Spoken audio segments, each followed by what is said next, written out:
బట్టి నాకు తెలియకుండా నా మనసు ఆయన కనెక్ట్ అయింది, ఆయన వ్యక్తిత్వాన్ని కనెక్ట్ అయింది.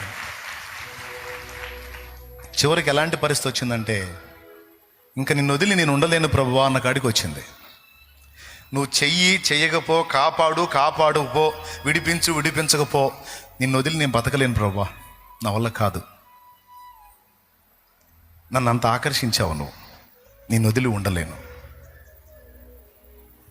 అని బాధల్లో నలుగుతా కూడా ఆయన దగ్గరికే పోతున్నా, ఏడుస్తా కూడా ఆయన దగ్గరికే, శ్రమ కొలిమిలో కూడా ఆయన దగ్గరికే, ఆఖరికి బతుకు సస్యపోయిద్ది అని అనిపించినా కూడా ఆయన దగ్గరికి పోయి ఆ మాట అడుగుతున్నా, చంపేయని. కానీ ఆయన దగ్గరికి పోకుండా మాత్రం ఉండలేకపోతున్నా. అప్పుడు నాకు అర్థమైంది, నాకు తెలియకుండానే నా హృదయం ఆయనకి కనెక్ట్ అయిపోయింది.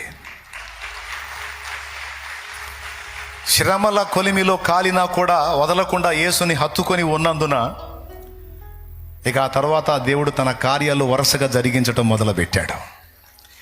అంటే డిసైడ్ చేసుకున్నాడు.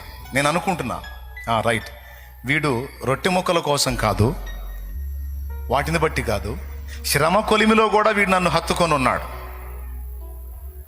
గనుక ఇక వీడికి కార్యాలు చేయాలి అని ఇక పిడికిలి విప్పి సాయం చేయటం మొదలుపెట్టాడు. ఇక ఎట్లా వచ్చినాయి అంటే, దేవుని ప్రేమించిన వారికి ఆయన సంకల్పం చొప్పున పిలవబడిన వారికి మేలు కలుగుటకు సమస్తము సమకూడి జరుగుతున్నవి అన్న వచనం నెరవేరింది నాకు. మన ప్రేమలోని నాణ్యత ముందు దేవుడు పరీక్షించాలి. ముందు నువ్వు కనెక్ట్ అవ్వాల్సింది ఆయన వ్యక్తిత్వానికి. ఇందాక చెప్పాను ఫస్ట్ కోటింగ్లో, ఏం కోటింగ్ అది?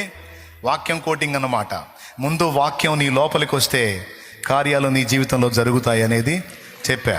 వాక్యం లోపలికి రాకుండా ఒట్టి చేతులే, వాక్యం లోపలికి వస్తే ఈ చెయ్యి నీ మీదికి రాకపోయినా నీ కార్యం జరిగిద్ది అనే విషయం చెప్పా. ఎంతమందికి అర్థమైంది? రైట్. ఏ పొద్దు నా చేతుల కోసం పరిగెత్తడం కాదు, దేవుడు నీకు ఇచ్చిన అధికారాన్ని గుర్తుపెట్టుకో, పరిశుద్ధాత్మ నీలో ఉన్నాడు. నీ చేతులు అన్యులను తాకినప్పుడు వారికి స్వస్థత కలిగిద్ది.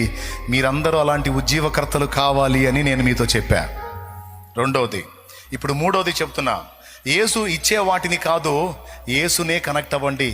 యేసు ఇచ్చే వాటిని ప్రేమించకండి, యేసునే ప్రేమించండి అని చెప్తున్నా.